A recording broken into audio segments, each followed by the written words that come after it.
Welcome back for the afternoon session. We are pleased to have with us Dr. Shing Shin Cheng from the Chinese University of Hong Kong, who will be talking about applying learning approaches to tracking and control of surgical robots. Dr. Cheng, the floor is yours. Okay, thank you very much. So good afternoon, everyone. It's my pleasure. I'm Shing Shin Cheng, Assistant Professor from Department of Mechanical and Automation Engineering, the Chinese University of Hong Kong. It's my pleasure to be here to share with you some of the latest work, invited as a speaker to talk about the latest work in our surgical robotics and instrumentation lab on applying learning approaches to tracking and control of surgical robots. So this talk is going to be roughly divided into two parts, a tracking part as well as the control part, which follows that.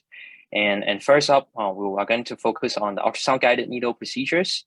So needles being one of the most commonly tracked instruments in minimally invasive procedures can be very difficult to track due to the poor imaging quality of ultrasound imaging, especially compared to more advanced imaging modalities like MRI and CT. And these tracking challenges can be attributed to three different aspects. So first, the needle tip appearance can change dramatically as the needle traverses the soft tissue. And second, the background noise, speckles, and artifacts can resemble the needle tip appearance a lot. And third, the needle tip may disappear temporarily from the ultrasound images due to anatomical occlusion or misalignment between the probe and the needle. So to tackle the challenges, especially the first two challenges that I mentioned before, we propose to use compressive tracking, which is a more conventional classifier type machine learning algorithm to a visual tracker that features both discriminative and generative characteristics. So this compressive tracker can be broadly divided into two stages: the classifier training and updating stage and the tracking stage. So during the classifier training, some positive and negative samples are collected around the tracking results, and features are extracted from these samples and projected into a lower dimensional feature vectors using a very sparse matrix to accelerate the tracking process. And this is actually very important to enable real-time tracking capability of compressive trackers. So during the tracking stage, so samples are collected around the previous tracking results and sent to, and features are extracted and sent to the classifier, the trained classifier, to get a response map. So since the needle is constantly in the motion, so we try to actually collect the samples around not the tracking results of the previous time step, but instead the predicted tip position of based on the motion data that we obtain from the actuator of the robotic needle. So this tip position can allow us to actually improve the samples collected, so that we can actually obtain more accurate samples that will allow us to improve the tracking results. And a weighting factor has also been introduced to increase the likelihood of selecting an image patch that's closer to the predicted tip position, and therefore increase the tracking performance. So in compressive tracking, drift can often occur in the classifier updating stage. So what we propose is to replace the geometry center of the track image patch with the gravity center, which is based on the pixel intensity. So this is really based on us taking advantage of the understanding that the needle tip can often be the brightest feature in the tracked image patch, and we basically kind of samples the positive and negative samples around this this adjusted center, or what we call the gravity center, so that we can produce a more high performance classifier. So as you recall, there's a third challenge about temporary disappearance of the needle tip. So what we propose is to also add to the visual tracker a trajectory filter based on adaptive common filter. So the visual tracking result from the improved compressive tracker is input into the common filter as the measurement data, and we use an NCC or the normalized cross correlation to evaluate the visual tracking results, which then allows us to then dynamically change the noise covariance matrices so that we can improve the filter speed and suppress large displacement error, leading to a more accurate needle tip position for the entire or overall tracking system. So here in the experiment, you can see that we actually perform experiment in the gelatin phantom as well as biological tissue. And we performed these experiments for 3 different scenarios: the in-plane static, in-plane moving, which is when the needle probe, the US probe actually moved with the needle tip, as well as the out of plane, which is the scenario where the US probe moves with the needle tip, but is orthogonal to the needle tip. Here, we can just directly look at the video.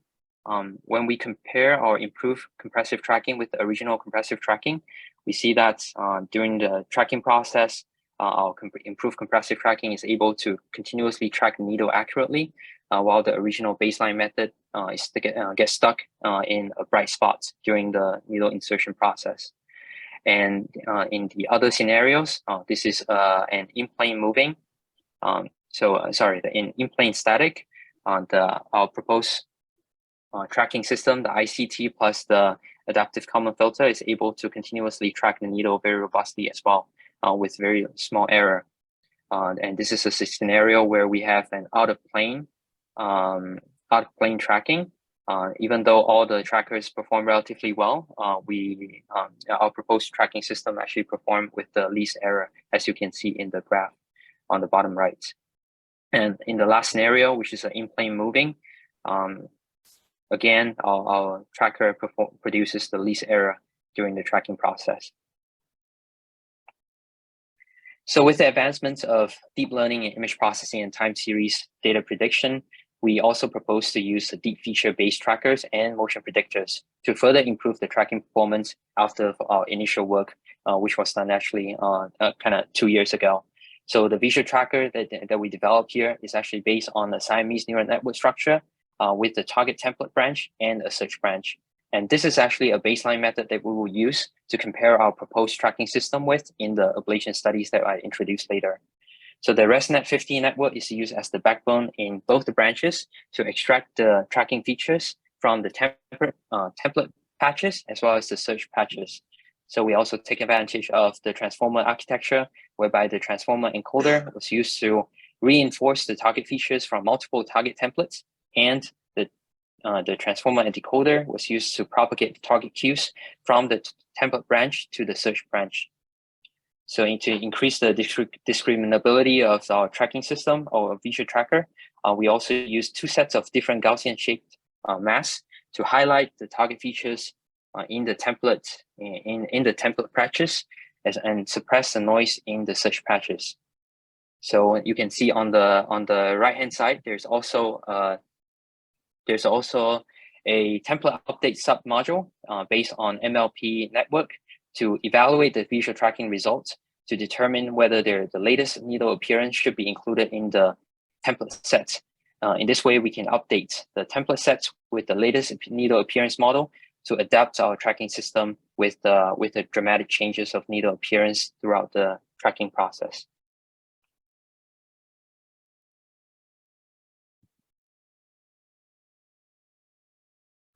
So here on the left-hand side, so we test our visual tracker against the baseline method, and you can see actually here, right here, in the first row of the left figure, the needle tip appearances change dramatically in 3 different frames, and our tracker is able to continuously track the needle tip as well. As you can see, based on the response map, we can continuously track it with very small error, while the baseline method could not. And on the right-hand side, we test our tracking system in the biological tissue, which presents a lot of noise, and our proposed method can again outperform the baseline method significantly. So besides the visual tracker, we also use an attention mechanism-based motion predictor to improve the overall tracking system. So this motion predictor uses the attention mechanism that takes the historical needle insertion velocity and the time-related covariate vector as the input to predict the needle tip position, the needle tip velocity in the current time step, and therefore the needle tip position.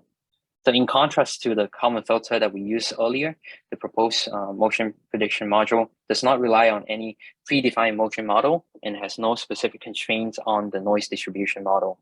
So it's thus capable of predicting the needle tip position in the ultrasound guided needle procedure, even when the needle tip motion is nonlinear, or what we call, or during the manual insertion procedure, and the distribution of the measurement noise is complex. And lastly, we use a data fusion module based on MLP network to fuse the visual tracking results and the motion prediction results to provide us with the final estimated needle tip position. So here we have we actually did the evaluation in both robotic needle system as well as manual needle manipulation. So as we take a look at the manual needle manipulation, the needle velocity changes pretty randomly, and we actually did insertion and withdrawal followed by another insertion. During each transition, there are two transitions during the needle translation process, and the error has been kept relatively slow, except at one point when the user actually kind of gets distracted and focuses more on the alignment between the probe and the needle. There's actually a sharp drop in velocity and a quick rebound. So at that point, the error actually increases, but it's still kept lower than 2 millimeters. So if we take a look at the video, we can see, so the first part you have already seen it in the previous slide. So I'll directly go to a more interesting one, which is this in-plane moving. So in the in-plane moving video, the needle is supposed, the US probe is supposed to, the ultrasound probe is supposed to move with the needle. So the needle tip is should theoretically stay at the center of the ultrasound image, and our tracking system is able to track the needle very accurately, while the other trackers kind of get produce a slush error due to drift. So with that, so that will be the end of the tracking side of my talk today, and we'll switch gear to talk about some of the learning approaches that we have applied to control of surgical robots. So our lab is also actively contributing to the research of continuum robots, and because of its structural compliance, it allows it to actually get deep into a human body through a natural orifice, and also because of its distal dexterity that at small or miniaturized scale. So it's able to produce a lot of distal motion outside the line of sight. So continuum surgical robot has also been applied to various surgical applications, including confined space surgery, head and neck surgery, notes, as well as endovascular surgery. So here, we have applied the multi-agent deep Q network, which is a deep reinforcement network on a 2 degree of freedom continuum manipulator of around 8 millimeter diameter, which is appropriate to be used as an end effector for some laparoscopic or endoscopic procedures. And the fundamental principle that we apply here is that we wanted to construct a 1 degree of freedom, 1 agent problem in the multi-agent deep Q network for the 2 degree of freedom continuum robots. So in this way, the output of the MADQN neural network is halved compared to the single agent case, leading to significant reduction in the training time. And this is actually one of the problems with the existing deep reinforcement learning research, whereby a large amount of data, training data, and a large amount of training time is actually needed to allow robust tracking or robust performance when they actually apply it in the actual robots. So in our learning architecture, each agent is actually designed to train separately. So the policy of agent 1 is learned only based on the error in the X direction, while the agent 2 is trained based on the error in the Y direction. So as you can see, it should be noted that for the state, we actually define the state as the relative error between the current tip and the target position in X and Y directions. So in this way, we do not have to train our robot to learn the entire workspace,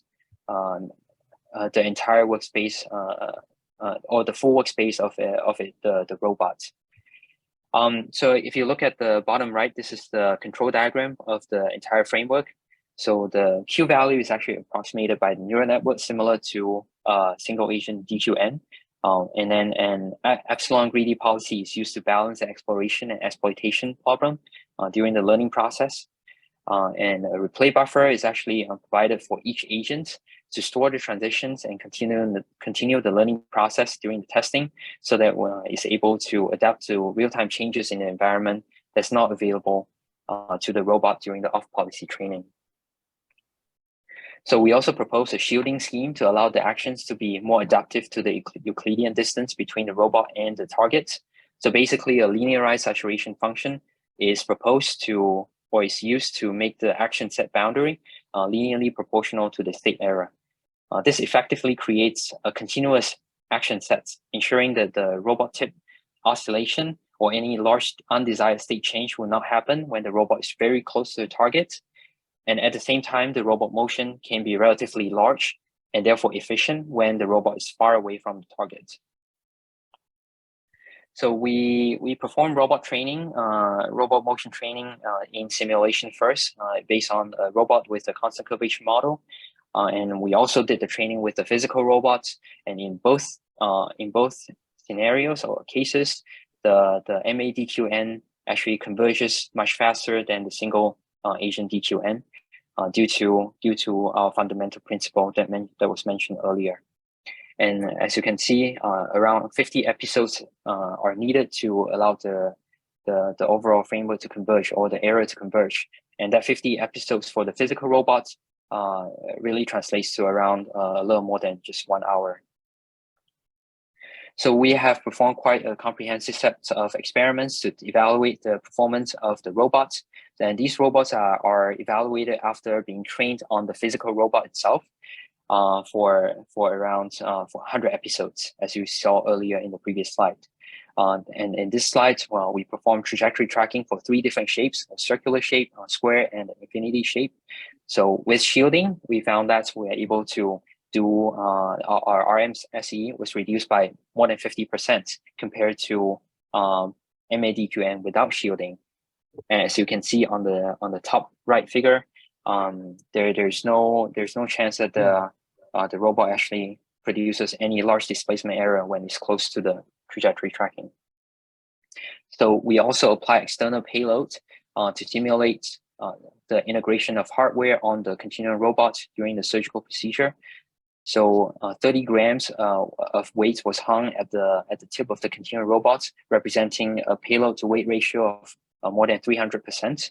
So the online learning capability of MADQN actually allows it to track to do point tracking as well as trajectory tracking very well.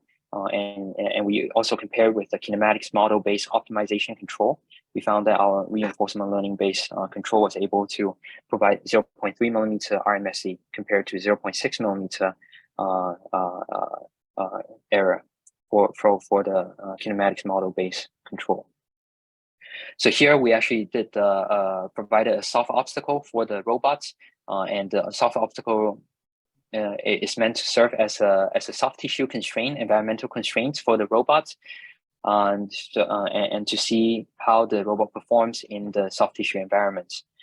So we found that in this particular experiment, we compare MADQN shielded, non-shielded, as well as the kinematics model-based optimization control.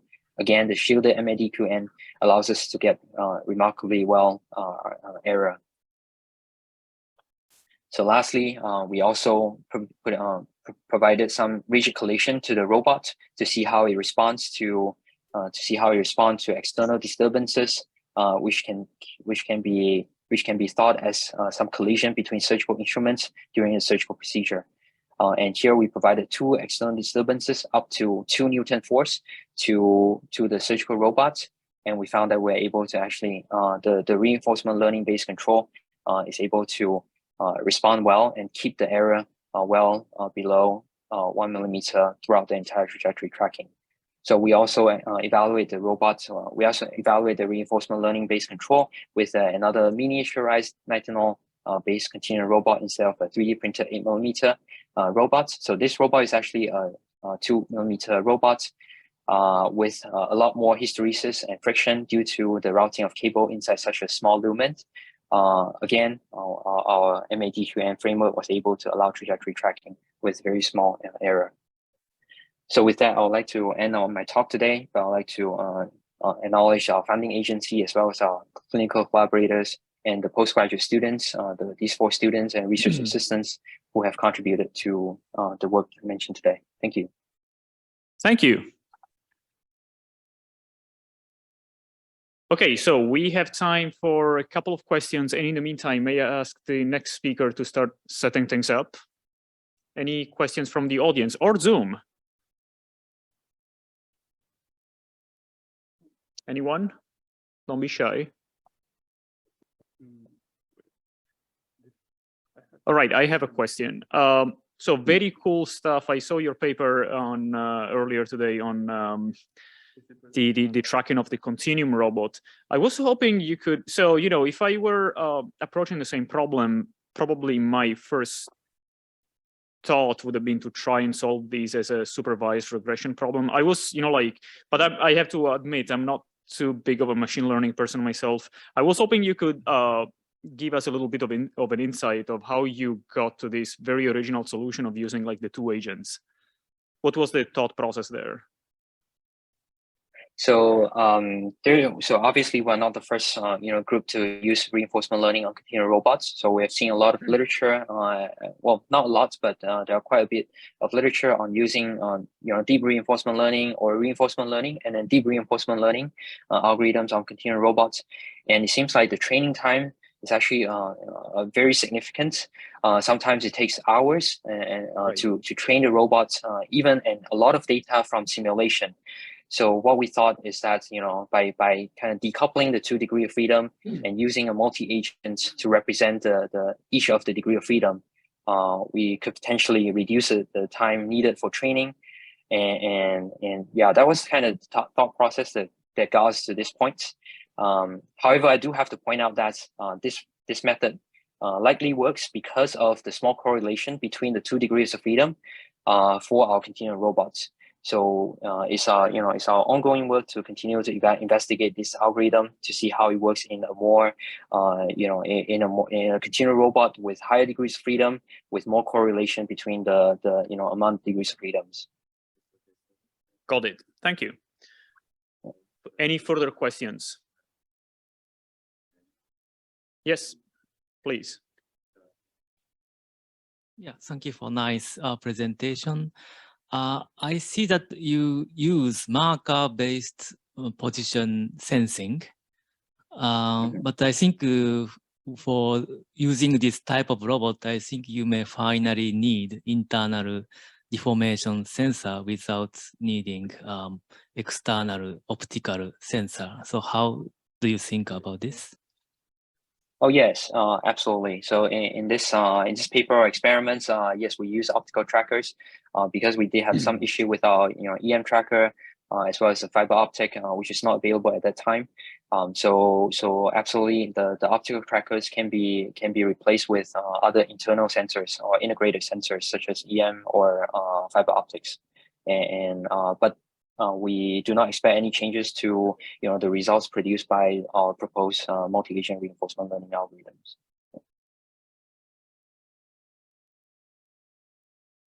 Any plans to make your data sets open to the community at some point? This has been like an ongoing conversation at IROS these days. Right. Yeah, definitely. So we are actually, so there's actually a lot of work that we are actually preparing to do to kind of standardize some of the evaluation and data sets so that we can contribute to the overall community. So that's something definitely ongoing as well in the lab. All right. Thank you so much. Please put your hands together again for our speaker. Thank you very much.